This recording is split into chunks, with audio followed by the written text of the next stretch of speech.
Problem based on intensity of electromagnetic wave. Light with an average flux of 20 watt per centimeter square fall on a non-reflecting surface at normal incidence having surface area 20 centimeter square. The energy received by the surface during the span of 1 minute is. We have already defined that the intensity is energy crossing per second per unit area perpendicular to the direction of propagation of the electromagnetic wave. So we can write that intensity I is energy falling per unit area per unit time.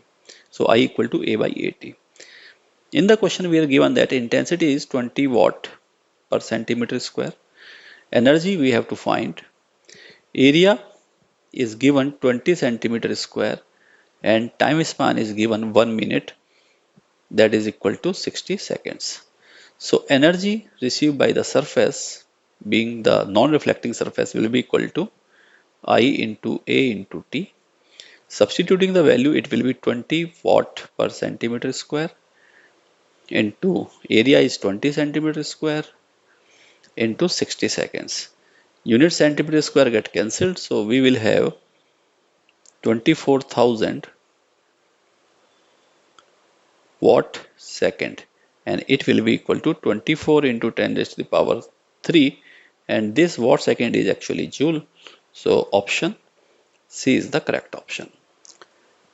Next question is, a plane electromagnetic wave is incident on a plane surface area A normally and is perfectly reflected. If energy E strikes the surface in time t, then average pressure exerted on the surface is if c is the speed of light. Pressure is defined as the force per unit area, and force is defined as the rate of change of momentum, which is dp by dt divided by a.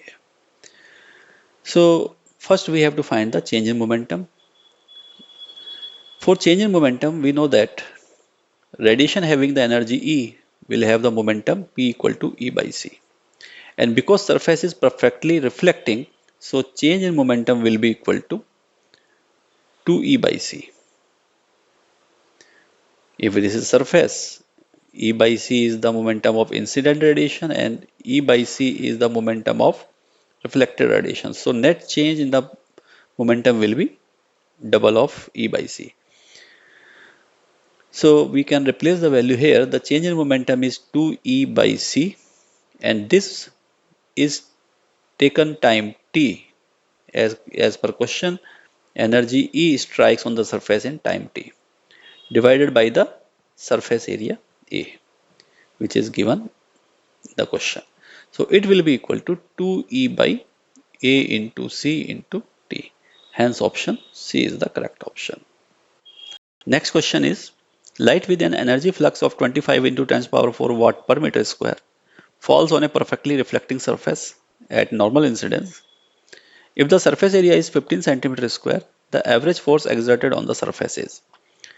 The force is the rate of change of momentum dp by dt, and the change in momentum for the radiation falling on perfectly reflective surface is 2e by c, which we have already discussed. And this change in momentum take place suppose in time t. So we can write it is 2 into e by t into 1 by c. Now dividing numerator and denominator by area of the surface, we will have 2 into e by at into a by c. This a by e by at is the intensity of the radiation, so we can write it is 2 into I into a by c.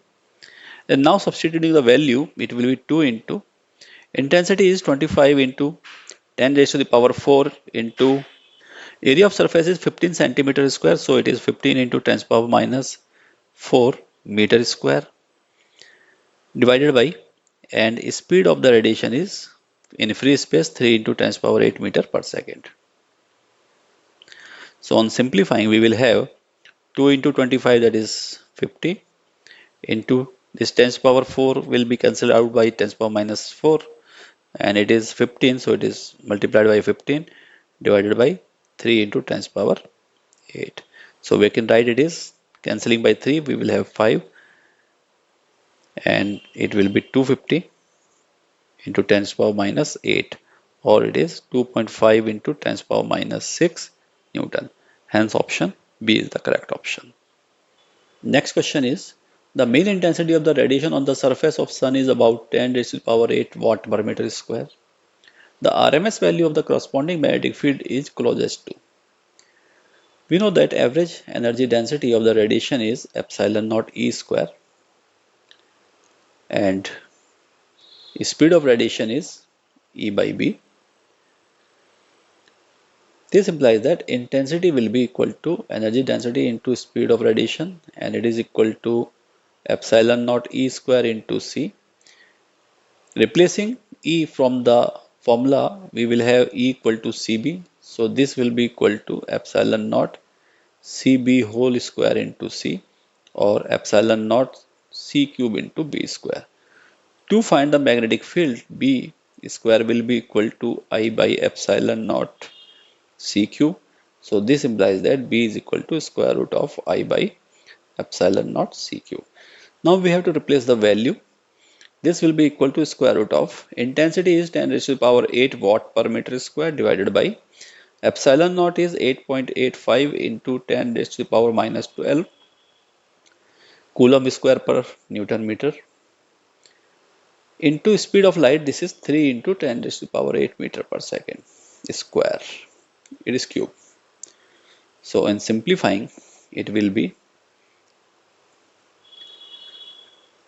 it is 1 by 8.85 into, it is 27 if we multiply with cube of 3 into 1 by 10 to the power 8 by, it is 10 to the power minus 12, and it is 8 into 3 24, so remaining is 10 to the power 12. Now we divide the 1 by 8.85 into 10 to the power 27 and then take a square root.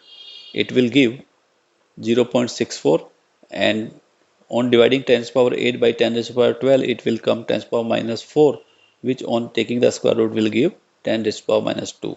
So we will have, it is 0.064 into 10 to the power minus 2, or we can write it as 6.4 into 10 to the power minus 4 Tesla.